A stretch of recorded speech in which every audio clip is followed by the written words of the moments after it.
I put my son into a coma. My son's life has been a series of surgeries, doctor's appointments, and countless late-night ER visits. He was born with a congenital heart condition that required his first surgery at just 9 days old, and since then, he's been in and out of hospitals. As his mother, I've been by his side through every procedure, every complication. I've seen him fight for his life more times than I can count, and he's always come out stronger. But this last hospital stay changed everything, not just his health, but our relationship.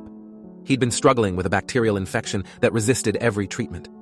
After days in the hospital, the doctors finally thought he was stable, and his girlfriend was a comforting presence, new to these crises but attentive and kind.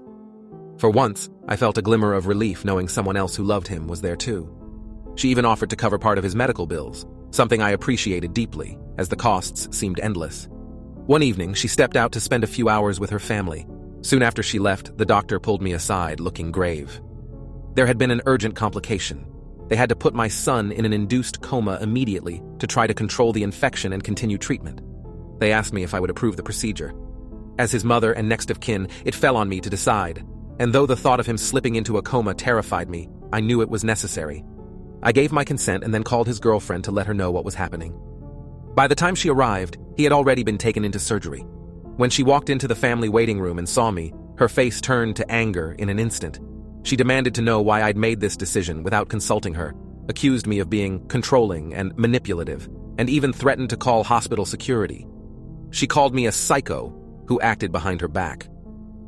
I was already worn thin from the stress, and in that moment, I snapped. I told her, "My son can have 1,000,000 girlfriends, but he has only one mother. I'm the one who should make these decisions for him, not you." My son made it through the surgery and was brought out of the coma the next day, his condition finally stabilizing. I was so relieved.